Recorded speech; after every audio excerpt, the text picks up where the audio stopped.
Look around, look around. It's the mid-1700s. America isn't America yet. It's a land of stark contrasts and boundless ambition. In the north you have the stern, God-fearing towns of New England. In the middle colonies, bustling cities are magnets for merchants and artisans. And in the south, a sprawling agricultural world is being built on cash crops and the backs of the enslaved. It's a patchwork quilt of 13 colonies stitched to the edge of a wild, unconquered continent. This proximity to the frontier has forged a unique character in the people here. A whole ocean away, a king in a powdered wig, George III, believes he owns every acre.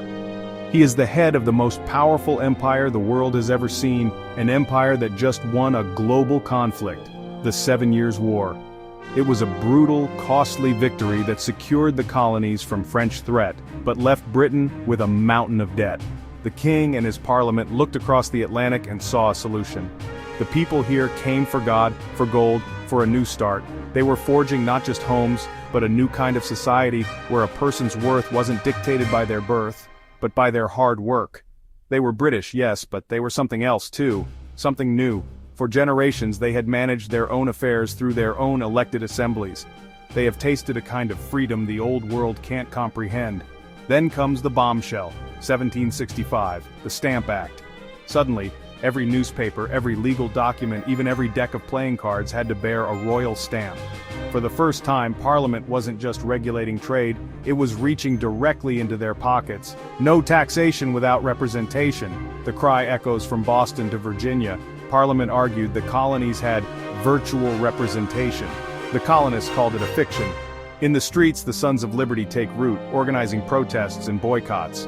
The pressure works. Parliament repeals the Stamp Act, but in the same breath they pass the Declaratory Act, a chilling reminder that they had the right to tax the colonies in all cases whatsoever. The fight was far from over. The fuse was lit. In 1767, Parliament tried again with the Townshend Acts, taxing essential imports like glass, lead, and tea. The boycotts flared up once more, especially in the hotbed of resistance, Boston. On a frigid March night in 1770, the simmering pot boiled over. A mob, insults, snowballs, clubs. A shot rang out, then another. When the smoke cleared, 5 colonists lay dead or dying in the snow. The Boston Massacre. Propagandists like Paul Revere made sure every colony saw engravings of the bloody scene, depicting it not as a chaotic riot, but as a cold-blooded slaughter. The fuse was now burning dangerously short. After the Townshend Acts are repealed, an uneasy quiet settles over the colonies. But beneath the surface, the embers of discontent are fanned by new radical voices. In Boston, Samuel Adams emerges. A failed tax collector with a genius for political organizing, he channels public anger into action. He understands that revolutions are won in the hearts and minds of the people. He and other patriots like the wealthy John Hancock revitalize a secret society. They call themselves the Sons of Liberty. Through their committees of correspondence, a network linking patriot leaders across the colonies, they weave a unified narrative of British oppression. They are masters of propaganda, using the printing press to flood the streets with pamphlets and newspapers. They know that a symbol can be more powerful than a 1,000-word essay, and they work to ensure no colony feels isolated in its struggle. This simmering tension boils over on a frigid night in Boston. March 5, 1770. A lone British sentry, taunted by a growing crowd, calls for reinforcements. The situation escalates. Amid the shouting and confusion, someone yells, "Fire!" A volley of musket fire rips through the night. When the smoke clears, 5 colonists lie dead in the snow-covered street, including Crispus Attucks, a sailor of African and Native American descent. The Sons of Liberty immediately christen it the Boston Massacre. Patriot Paul Revere creates an engraving of the event. It's pure propaganda, depicting British soldiers firing deliberately into a peaceful crowd. It's not accurate, but it's powerful. The image spreads like wildfire, confirming every fear the colonists have about British tyranny and a government willing to murder its own citizens. In 1773, Parliament passes the Tea Act. It lowers the price of tea, but the colonists see it for what it is, a trick to make them accept Parliament's right to tax them. The principle of no taxation without representation is at stake. On the night of December 16, 1773, the ships sit waiting in Boston Harbor as the Sons of Liberty decide to end the standoff. Disguised as Mohawk Indians, they march silently to Griffin's Wharf and board 3 ships. For 3 hours they work with disciplined efficiency, smashing and dumping 342 chests of tea into the water. It is a calculated act of political defiance. A line has been crossed, there is no going back. In the wake of the Boston Tea Party, King George III is not just annoyed, he is utterly incensed. His response is swift and severe. In 1774, Parliament passes a series of punitive measures the colonists will call the Intolerable Acts. They are designed to break the rebellious spirit of Massachusetts, to make an example of it for all to see. The Boston Port Act slams the harbor shut, strangling the city's economy. The Massachusetts Government Act dissolves the Colonial Assembly, placing the colony under direct military rule. Town meetings are forbidden. The Quartering Act forces colonists to house British soldiers in their own homes. The Crown believes this show of overwhelming force will isolate Boston and terrify the other colonies into submission. It is a colossal miscalculation. Instead of fear, the acts spark outrage. From New Hampshire to Georgia, the colonies see Boston's fate as a preview of their own. An attack on one is seen as an attack on all. Far from dividing them, the king's fury forges a new, unprecedented unity. The fuse of revolution has been lit. In response, they come to Philadelphia. It is September 1774. 56 delegates from 12 of the 13 colonies, Georgia abstains for now, gather at Carpenter's Hall. This is the First Continental Congress, a momentous and illegal assembly. Inside, the air is thick with tension and debate. There are radicals like Samuel Adams pushing for a definitive break. There are conservatives pleading for reconciliation. And there are pragmatists, like John Adams and George Washington, navigating the treacherous middle ground. The word independence is still too radical for most, a whisper in the corners of the hall. But on one thing, they all agree. They must resist. They issue a Declaration of Rights and Grievances and most critically establish the Continental Association, a colony-wide boycott of all British goods. It is a direct economic challenge to the empire. For the first time, the colonies are acting not as 13 separate entities, but as one. They agree to meet again in 1 year if their demands are not met. They have no way of knowing that by then, the time for debate will be over. That moment arrives on the night of April 18, 1775. British General Thomas Gage dispatches nearly 700 troops from Boston with secret orders. March to Concord, seize the colonists' hidden cache of weapons and gunpowder, and arrest rebel leaders Samuel Adams and John Hancock. But the rebels have spies everywhere.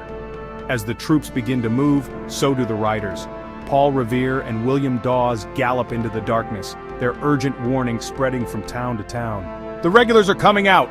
All through the night, church bells and signal guns echo across the Massachusetts countryside. Ordinary men, farmers, blacksmiths, merchants, the Minutemen, pledge to be ready at a minute's notice, grab their muskets and converge on the road to Concord. At dawn on April 19th, the British advance guard marches into Lexington and finds a company of 77 militia waiting on the village green. Their commander, Captain John Parker, tells them, "Stand your ground. Don't fire unless fired upon, but if they mean to have a war, let it begin here."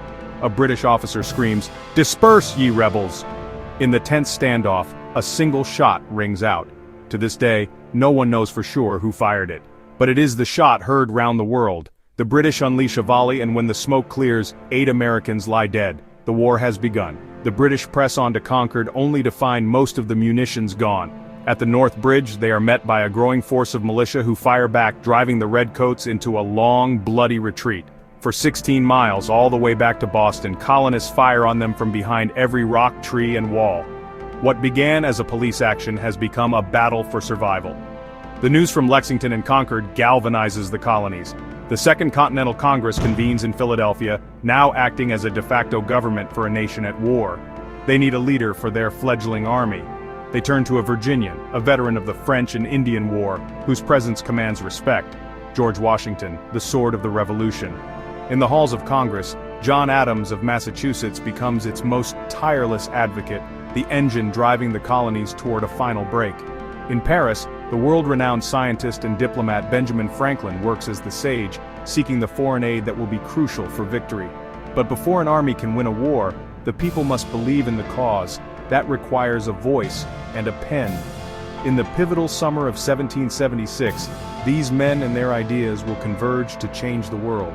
In January 1776, a recent English immigrant named Thomas Paine publishes a short pamphlet called Common Sense. It is just 47 pages, but its impact is like a lightning strike. Using plain, fiery language that anyone can understand, Paine doesn't just argue against taxes. He attacks the very foundation of British rule, the tyranny of King George, and the absurdity of a hereditary monarchy. He writes, "There is something absurd in supposing a continent to be perpetually governed by an island. It sells over 150,000 copies in a matter of weeks, read aloud in taverns and at army campfires. It electrifies the colonies, transforming a confused colonial dispute into a clear, powerful argument for a new beginning." Common sense makes the word independence something you can say out loud, a moral and logical necessity. Spurred on by the shifting public opinion, Congress takes the fateful step. On June 7, Richard Henry Lee of Virginia proposes a resolution that these united colonies are and of right ought to be free and independent states. Congress appoints a committee of 5 to draft a formal declaration. The task of writing the first draft falls to the youngest member, the quiet 33-year-old Virginian, Thomas Jefferson. He is chosen for what John Adams calls his masterly pen. For 17 days, Jefferson locks himself away in a rented room in Philadelphia. He doesn't invent new ideas. Instead, he draws upon the Enlightenment philosophy of John Locke and the writings of his fellow colonists to synthesize and articulate the American mind. He is writing the founding creed of a new nation, based not on blood or soil but on a radical universal idea. The document he produces is a masterpiece of political prose, a legal argument for revolution. It begins with a preamble that will become the most famous political statement in history, an assertion of rights that belong to all humanity.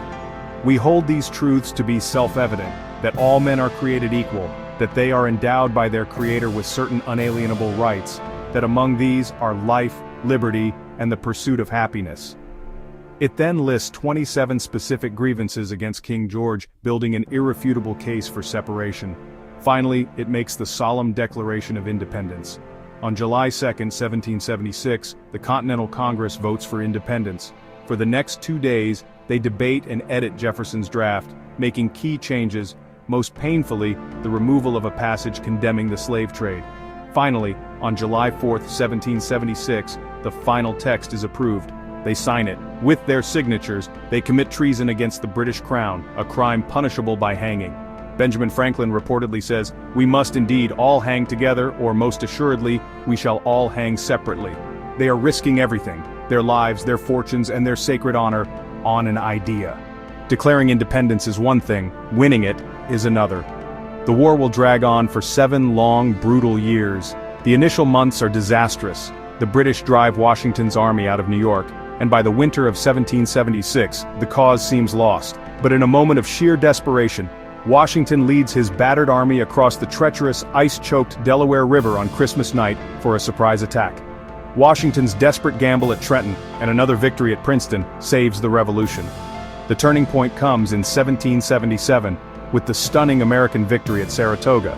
This victory convinces France that the Americans can actually win. Franklin secures a formal alliance. France joins the fight, providing money, soldiers, and a powerful navy. The American Rebellion has now become a world war, stretching Britain's mighty empire to its breaking point.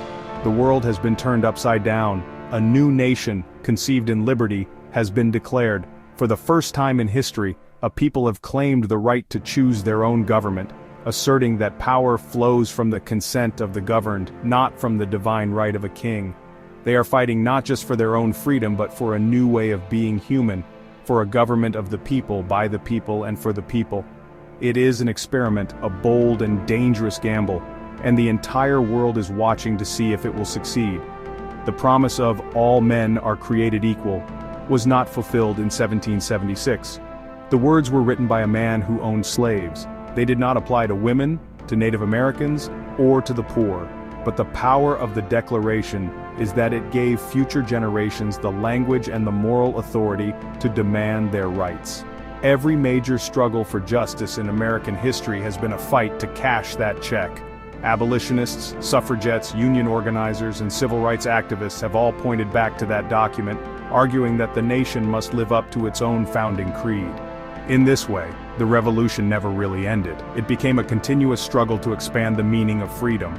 The ink on that quill may be dry, but the words it wrote are alive. They are not a historical artifact but a living promise. They are a constant challenge calling on every generation to confront the gap between our ideals and our reality, and to continue the work of building a more perfect union. The world is still watching, the story is still being written, and the pen is now in our hands.